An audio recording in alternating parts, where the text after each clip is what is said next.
Squad எல்லாருமே எப்படி இருக்கீங்க? நான் நல்லா இருக்கேன். நீங்களும் நல்லா இருக்கீங்கன்னு நினைக்கிறேன்.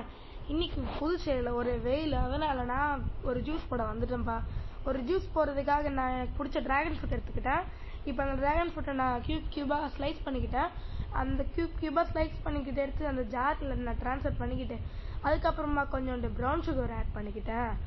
ஏன்னா டயட் ஃபாலோ பண்ணுறோம் இல்லையா, எனக்கு இல்லை அம்மாவுக்குப்பா. அதனால் கொஞ்சோண்டு சுகர் எடுத்து போட்டுக்கிட்டு அந்த மிக்சியில் எப்படி அரைக்கணும் சொல்லுங்க பார்ப்போம். அது முன்னாடி கொஞ்சோண்டு மில்கை போட்டுக்கிட்டு ஜாரோட லிட்டை க்ளோஸ் பண்ணிக்கிட்டு ஒரு மிக்சியில் எடுத்துன்னு போய் வச்சு கர கர கர கர கர கர கரன்னு அரைச்சிட்டு அப்புறமா கொஞ்சம் ஆஃப் பண்ணி திருப்பி லைட்டாக மில்க் விட்டு திருப்பி ஆன் பண்ணி பார்த்து ஒரு ஸ்மெல்லு வருதுப்பா. அதுக்கப்புறமா நான் என்ன பண்ணேன்னா அந்த மிக்சி திருப்பி கர கரன்னு ஓட விட்டுட்டேன்ப்பா. திருப்பி அந்த மிக்சி எடுத்து கொஞ்சோண்டு பால் ஊற்றிட்டேன்.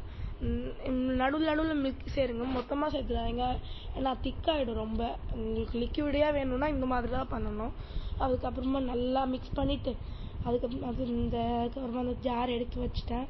ஒரே அரிக்குது, இல்லைனா ஒரே வெயில் இல்லை, கொஞ்சம் நல்லாவே சரியாக குளிக்கிறது இல்லை, நல்லா அரிக்குது.